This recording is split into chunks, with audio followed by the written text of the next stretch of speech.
आज हम लोग कुछ जनरल एंट्रीज पढ़ेंगे जिसमें परचेज और सेल दोनों मिक्स करके दिया रहता है। ठीक, ऐसे ट्रांजैक्शंस को ट्रेड डिस्काउंट और कैश डिस्काउंट मिक्स करके दिया रहता है, और कभी कहेगा कि इतना पेमेंट किया गया, इतना पेमेंट बाद में किया जाएगा।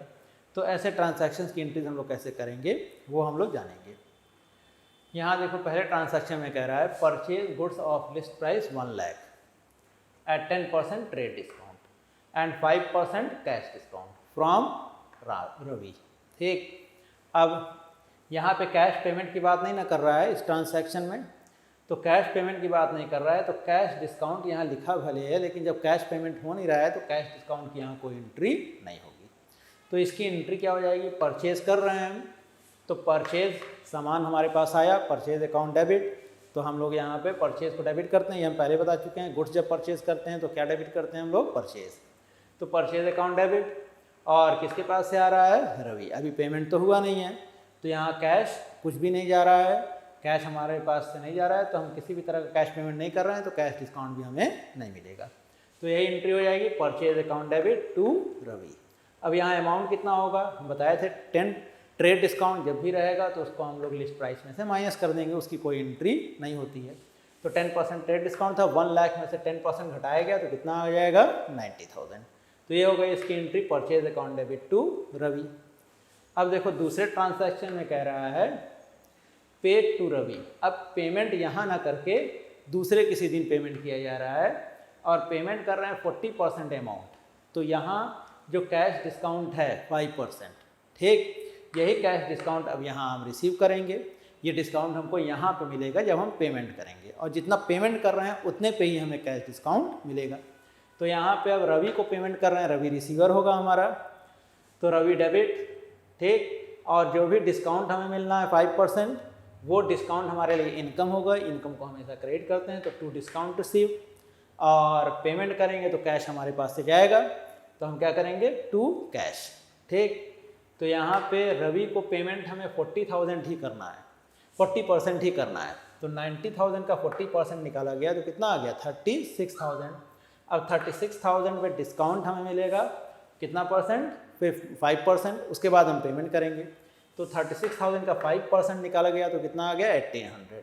अब 36,000 में से 1,800 तो हमें डिस्काउंट मिल गया, तो हम पेमेंट कितना करेंगे, इसमें से इसको घटा देंगे, जितना पेमेंट करना है हमें वो कितना आएगा, 34,200। ठीक, ये एंट्री हो गई। अब थर्ड भी ट्रांजैक्शन में यही चीज़ है। अब गुड्स को हम बेच रहे हैं, ये हम पहले बता चुके हैं, गुड्स को जब बेचेंगे तो ये हमारे लिए रेवेन्यू होगा। सेल को हम क्रेडिट करेंगे, गुड्स के बजाय किसको क्रेडिट करेंगे, सेल को। तो गुड्स को हम बेच रहे हैं, लिस्ट प्राइस 2 लाख है, और 10% ट्रेड डिस्काउंट है, और कैश डिस्काउंट कितना परसेंट है, 5%। और बेच रहे हैं सोहन, यहाँ पे सोहन को बेच रहे हैं, लेकिन कैश रिसीव कर रहे हैं, इसके बारे में कोई इन्फॉर्मेशन इस ट्रांजैक्शन में नहीं है। तो कैश पेमेंट तो हो ही नहीं रहा है, तो कैश डिस्काउंट से भी कोई मतलब नहीं रखेंगे। यहाँ पे सामान बेच रहे हैं, सामान हमारे पास से जाएगा, सेल हमारी रेवेन्यू होगी, तो सेल को हम क्रेडिट कर दिए। और किसके पास जा रहा है, रिसीवर कौन है यहाँ पे, सोहन। सोहन हमारा डेटर है, सोहन से हमें पैसा बाद में मिलना रहेगा, अभी नहीं मिला है, तो सोहन डेबिट टू सेल। समझ में आ रहा है। अब ट्रेड डिस्काउंट माइनस करके लिखना है हमें, 2 लाख का था, 10% ट्रेड डिस्काउंट हो गया, तो 2 लाख का 10% 20,000 होगा। 20,000 2 लाख में से माइनस करेंगे तो कितना आ जाएगा, 1,80,000। ये एंट्री समझ में आ गई। अब कैश डिस्काउंट यहाँ था लेकिन एंट्री नहीं हुई थी, क्योंकि कैश रिसीव नहीं हुआ था कुछ भी।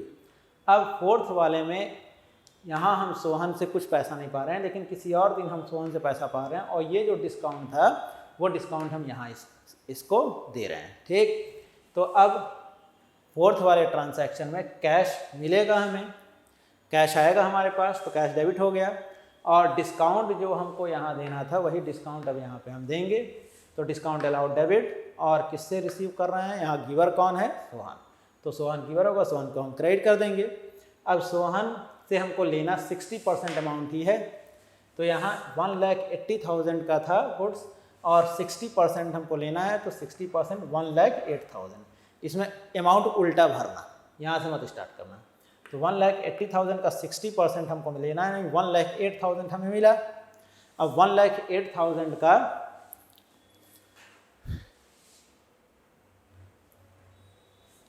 1,08,000 का 5% जब हम लोग निकालेंगे तो आएगा 5,400, यानी 1,08,000 का 5% 5,400 जो है डिस्काउंट हमने दे दिया।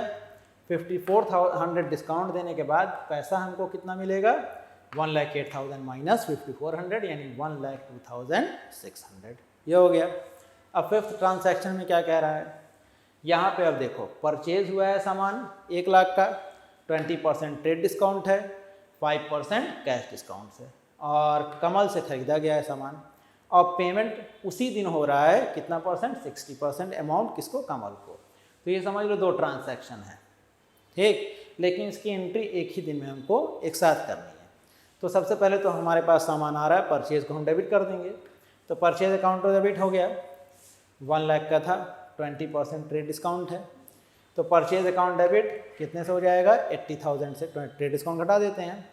अब यहाँ पे पेमेंट हमें करना है बस 60%, तो जो पेमेंट करना है उसी पे हमको डिस्काउंट मिलेगा, तो डिस्काउंट जो मिलेगा उसको क्रेडिट कर देंगे।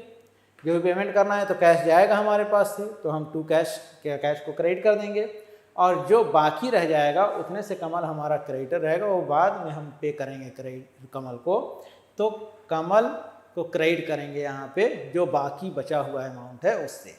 तो अब देखो अमाउंट कैसे निकालेंगे, 80,000 टोटल हमको लेना था, उसमें से 60% ही बस हमको मिल रहा है, तो 80,000 का 60% होगा 48,000, 48,000 का 5% हमें डिस्काउंट मिलेगा, तो 48,000 का 5% जब निकालेंगे तो आएगा 2,400, यानी इस 48,000 में से 2,400 हमें क्या मिल गया, डिस्काउंट। तो 48,000 में से 2,400 डिस्काउंट मिल गया, तो पेमेंट कितना करना पड़ेगा, अब इसमें से इसको घटा देंगे, यानी 45,600। ये टोटल 48,000 है, आ रहा समझ में। 48,000 हमें पे करना था, 80,000 का 60% और 48,000 का 5% डिस्काउंट मिल गया, बाकी पेमेंट हो गया कितना, 45,600। अभी बाकी है कितना, 60% ही अमाउंट का पेमेंट हुआ, 40% अमाउंट बाकी है, तो उतना ही का कमाल हमारा क्रेडिटर हो जाएगा। तो हम क्या कर देंगे उसको, क्रेडिट 80,000 का 40% जब निकालेंगे तो कितना आ जाएगा, 32,000। ये हो गई अमाउंट भरने का तरीका। अब देखो 6th वाले ट्रांजैक्शन वही सेम चीज़ कर रहा है, सामान बेचा है, सोल्ड किया है गुड्स, 2 लाख का लिस्ट प्राइस है उसका, गुड्स बेचा जा रहा है किसको, राम को, 20% ट्रेड डिस्काउंट पे और 5% कैश डिस्काउंट है। रिसीव किया जा रहा है 80% अमाउंट फ्रॉम हिम। अब देखो यहाँ पे सामान बेच रहे हैं तो सेल तो क्रेडिट होगा ही। अब पैसा भी मिल रहा है हमें, जो पैसा मिल रहा है उस पर हमें डिस्काउंट भी देना है, कितना डिस्काउंट देना है, 5%, तो डिस्काउंट अलाउड डेबिट होगा। और जो पैसा मिल रहा है तो कैश आएगा हमारे पास, कैश डेबिट होगा, और पूरा पैसा तो मिला नहीं है, जो नहीं मिला है उतने से हमारा राम डेटर होगा, और राम को हम क्या कर देंगे, डेबिट। ठीक, ये एंट्री समझ में आ गई। अब सेल किया गया है 1,60,000 का सामान, कैसे, 2 लाख का है, 20% ट्रेड डिस्काउंट माइनस कर देते हैं, तो ट्रेड डिस्काउंट 20% निकालेंगे तो 40,000 आएगा, 2 लाख में से 40,000 माइनस करेंगे तो यहाँ कितना आ जाएगा, 1,60,000। अब इस 1,60,000 का 80% अमाउंट ही हम रिसीव करेंगे, तो 1,60,000 का 80% जब निकाला गया तो आया 1,28,000। 1,28,000 हमें मिलना है, और जितना 1,28,000 हमें मिलना है उसी पे हम ये डिस्काउंट देंगे, कितना परसेंट, 5%। तो 1,28,000 का 5% जब निकाला गया तो आया 6,400। 6,400 हमने डिस्काउंट दे दिया, अब 1,28,000 में से 6,400 माइनस करेंगे तो ये आ जाएगा 1,21,600। 1,21,600 कैश हम रिसीव किए। अब यहाँ पे बाकी जो बचा है, अभी 80% का ही अमाउंट, 80% ही अमाउंट हमें रिसीव हुआ। अब बाकी जो 40% अमाउंट है, 20% अमाउंट है वो रिसीव नहीं हुआ है अभी, तो उतने से राम हमारा डेटर हो गया। 1,60,000 का 20% निकाले तो कितना आ गया, 32,000। ये एंट्री समझ में आ गई। ये ट्रांजैक्शंस में सारे रूल्स और डेबिट और क्रेडिट वही हैं जो हमारे पहले थे, बस कंबाइंड ट्रांजैक्शन थे। कंबाइंड कुछ इसमें पॉइंट्स दे दिए गए थे जिसकी वजह से कन्फ्यूज़न होता है, तो इसको कायदे से वीडियो देख लो तो कन्फ्यूज़न दूर हो जाएगा। एक बार में ना समझ में आए तो दोबारा देख लेना, सारी चीज़ें समझ में आ जाएंगी। अब इसके बाद बैंक से ट्रांजैक्शन अगर होता है तो बैंक कब डेबिट करते हैं, कब क्रेडिट करते हैं, और कुछ चेक्स से रिलेटेड एंट्रीज वो हम लोग पढ़ेंगे अगले वीडियो में।